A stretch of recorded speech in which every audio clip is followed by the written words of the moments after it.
Nós vamos agora estudar sobre as competências nas quais a redação do Enem ela é corrigida, tá certo? Uma forma muito importante de você não evitar o erro nessas competências e evitar perder ponto, certo? Primeiro de tudo, é lembrar o estudo da gramática. Não há como eu escrever na norma culta sem saber como funciona a nossa língua, né? A língua portuguesa. Dessa forma, o estudo da gramática ele se torna indispensável para que você possa obter uma pontuação alta na redação do Enem. Ao analisarmos as competências, nós vamos ver que a maioria delas estão relacionadas com aspectos gramaticais, ok? Muito bem. Então, nós temos 5 competências nas quais a redação do Enem ela é corrigida, tá certo? Todas essas 5 competências elas são avaliadas de 0 a 200 pontos, tá? Ao somar essas 5 competências, obtém-se a nota 1000. Tá? Então, vamos conhecê-la. Na primeira competência, é demonstrar domínio da modalidade escrita da língua portuguesa. Nessa competência, será analisada se nós conseguimos diferenciar a oralidade do texto escrito. Na atualidade, a maioria de nós falamos mais, né, do que escrevemos. E quando escrevemos, muitas vezes são em redes sociais. Pode notar que você, com certeza, hoje, atualmente, está escrevendo muito mais em redes sociais, na internet, do que em uma folha de papel, por exemplo, ou escrevendo uma carta ou algum bilhete, na verdade. E isso leva-nos a, de certa forma, fugir um pouco da norma padrão, o que é um perigo quando se trata da redação do Enem, pois ela deixa bem claro que segue a norma padrão. Então, nessa primeira competência, você tem que se atentar, certo? Para não fugir da modalidade padrão da língua portuguesa. Ou seja, mais uma vez, a gramática aí ela entra, né? Na questão da pontuação, acentuação, vírgula, tá? Evitar marcas de oralidade. Então, muita atenção com essa competência. Na competência 2, nós temos compreender a proposta de redação e aplicar conceitos das várias áreas do conhecimento para desenvolver o tema, dentro dos limites estruturais do texto dissertativo, argumentativo, em prosa, certo? Essa competência, ela é uma das que as pessoas cometem mais erros. Por quê? Porque interpretar o tema e os textos de apoio não é uma tarefa fácil. E é justamente isso que ela cobra. É nessa competência onde você pode fugir do tema, o que, como minha colega falou, pode causar o zero, né?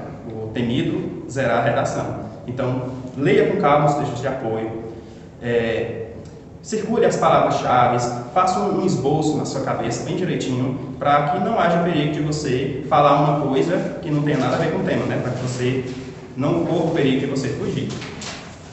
Na competência 3, nós temos selecionar, relacionar, organizar e interpretar informações, fatos, opiniões e argumentos em defesa de um ponto de vista. É aqui nessa competência onde vai entrar o seu repertório cultural. A redação, ela não cobra só aquilo que está nos textos de apoio. Ela dá os textos de apoio como uma base, certo? Então, você vai fazer a leitura dos textos de apoio para saber, de fato, qual é a temática que está sendo abordada. Mas o avaliador, ele quer que você coloque no seu texto todo um repertório de vida. O que você sabe, o que você consegue refletir sobre aquela temática. Então, é muito importante você colocar o que você vivenciou. Por isso que a leitura, você lê, é extremamente importante. Por isso que todos os professores de redação sempre dizem, leiam, porque a leitura é a base da escrita, né? Na competência 4, nós temos demonstrar conhecimento dos mecanismos linguísticos necessários para a construção da argumentação. Certo? Nessa competência 4, é onde você vai estruturar os argumentos para a defesa da sua tese. A redação ela é dividida entre introdução, desenvolvimento e conclusão. Bem simples falando, né? De uma maneira bem simples. Mas nós sabemos que uma introdução bem feita, ela vale, digamos assim, quase que metade da prova, porque é o alicerce. Isso, a introdução é o alicerce. Então, no desenvolvimento, você vai argumentar. E é na competência 4 que ela vai avaliar os seus argumentos. E como você mostra esses argumentos, como você transcreve esses argumentos para o papel, se eles estão bem colocados, se eles estão bem concatenados, tá? Então, a competência 4 é aquela competência que avalia aqueles conectivos, certos conectores, como você expõe os seus argumentos que dão sustentação à sua tese. Na competência 5, certo? É elaborar a proposta de intervenção para o problema abordado que respeita os direitos humanos. Se formos analisar, não tem nenhuma fácil, na verdade. Agora a 5, ela é algo assim, de certa forma até meio complicado. Sim, porque sempre os temas da redação do Enem são problemas que afetam a sociedade. Eu tive dando uma avaliada nos temas e praticamente não encontrei temas que muitas vezes dividem a população, por exemplo, né, como aborto. Acho que não é comum cair esses temas. Porque, na verdade, o Enem ele coloca um tema que praticamente todo mundo concorda que é um problema na sociedade. Por exemplo, a violência contra a mulher. Todo mundo concorda que é um problema. Acho que tem, se tiver uma minoria que discorre que a mulher sofre violência ainda hoje. É isso? Só que ao colocar esse tema, ele pede que você pense em uma solução. Não é isso? O que não é fácil. Né? Você parar para pensar numa solução que seja execuível, que possa ser realmente implantada, que é isso que a quinta competência requer, não é nada fácil. Mas, ao fazer essa intervenção, que é obrigatória na redação do Enem, você deve tentar responder 3 perguntinhas. A primeira é o que fazer, certo? Então, você leu os textos de apoio, você estruturou todo o seu texto, fez a introdução, desenvolveu, certo? E agora vai para a conclusão. Então, você pensa, o que fazer para solucionar essa problemática, esse problema? O que poderia ser feito? Muito bem, você pensou no que fazer. Aí você se pergunta, quem é que vai fazer esse algo, isso? Quem é que vai fazer para que possa reduzir esse problema ou acabar? Então, quem é que vai fazer? É o governo? É a escola? É a família? ONGs? Geralmente são esses, né? Os órgãos que têm mais autonomia para resolver a maioria dos problemas da sociedade. Né? E a outra pergunta é como? Então, como fazer? Então, eu já disse o que fazer, eu já disse quem vai fazer, e agora eu vou dizer como fazer, tá certo? Então, na intervenção, você tem que deixar tudo bem detalhado, tudo claro, tudo bem objetivo, para que quando o corretor for ler, ele vai dizer, nossa, realmente, do jeito que o candidato está dizendo aqui, pode ser feito, né? Então, observem que é tudo bem claro, tudo bem objetivo. Então, não esqueça, na intervenção, você deve se perguntar o que fazer, primeiramente, depois quem vai fazer, quem serão os responsáveis e como fazer. Lembrando que você pode colocar mais de um responsável e muitas vezes integrar os dois, na verdade. Você pode colocar, por exemplo, a escola e o governo, nunca esquecendo dos conectores, certo? Eles são extremamente importantes. Então, pessoal, são dicas rápidas. Futuramente nós podemos gravar outros vídeos falando mais de outras dicas um pouco mais aprofundadas, certo? Mas é isso, simplificamente falando, né? As competências são essas, são avaliadas de 0 a 200, e agora eu passo para a minha colega Jarlene, ela vai falar mais um pouquinho para vocês. Vamos fazer a leitura do vídeo, que é um depoimento de uma pessoa com deficiência. Façam uma leitura atenciosa e também procurem recorrer a outras fontes de leitura, porque a partir da leitura desse vídeo, vocês terão a proposta de atividade da semana, da nossa aula de redação. Então, próxima semana, até sexta-feira da próxima semana, vocês deverão nos devolver essa atividade. Então, produzam um texto dissertativo argumentativo sobre o seguinte tema: alternativas para a inclusão social de pessoas com deficiência. O tema é alternativas para a inclusão social de pessoas com deficiência. Texto dissertativo argumentativo e lembrando das 5 competências que vocês serão avaliados, ok?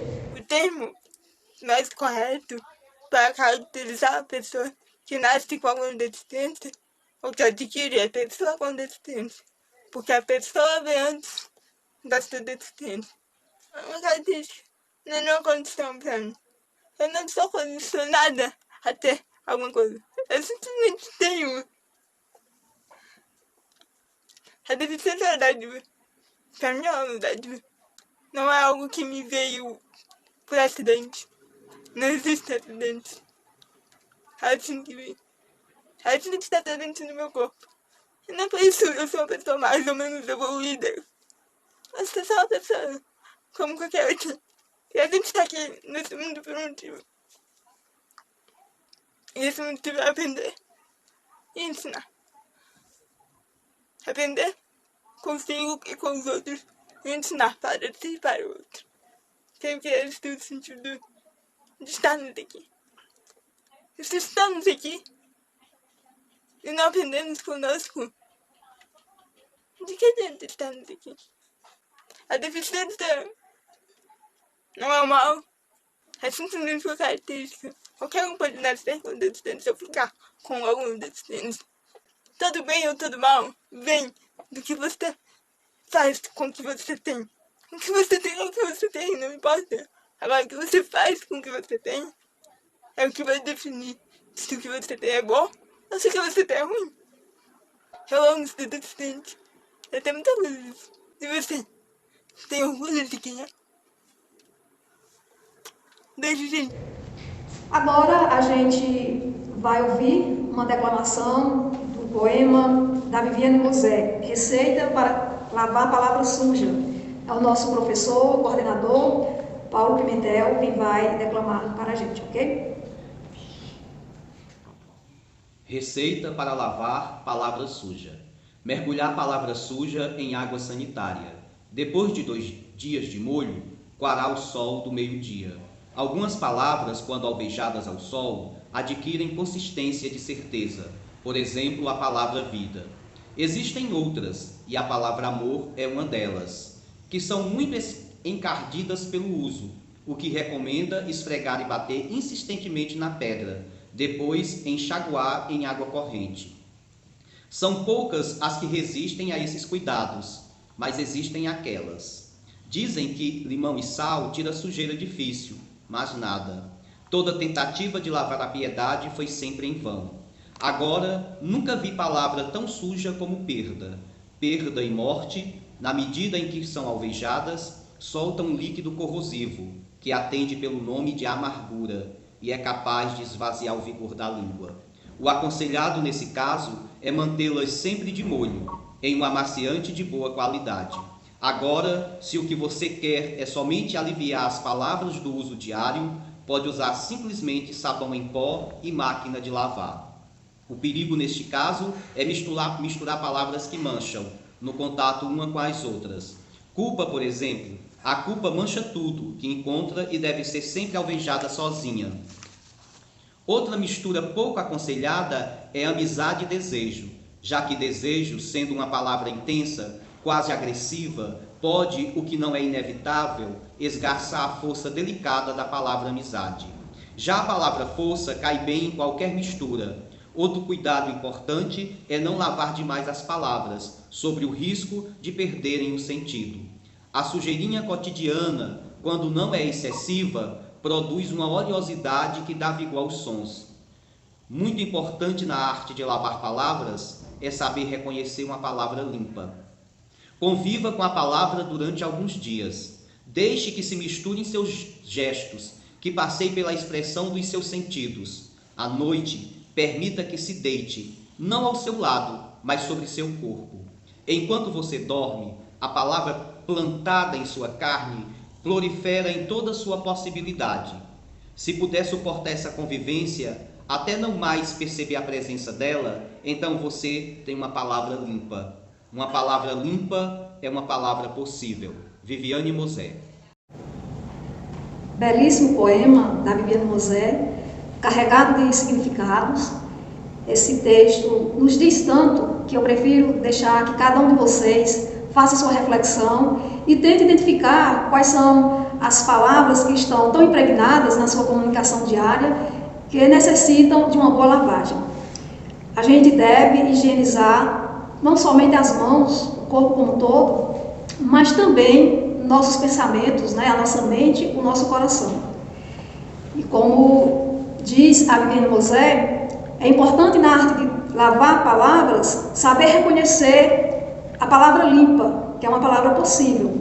Então, ao fazer a higiene das palavras sujas, que estão tão presentes no seu vocabulário, porque as palavras sujas nos fazem mal e também a gente termina por respingar a sujeira das nossas palavras no outro. Então, ao higienizar as suas palavras, procure saber reconhecer a palavra esperança e mentalizar, porque a palavra esperança é uma palavra possível. Ela nos possibilita, mesmo vivenciando momentos difíceis, acreditar que dias melhores virão. Então, caríssimos e caríssimas, fé, força e foco. Sintam-se todos abraçados e abraçadas pelos professores e núcleo gestor da Escola Castelo Branco. Até a próxima.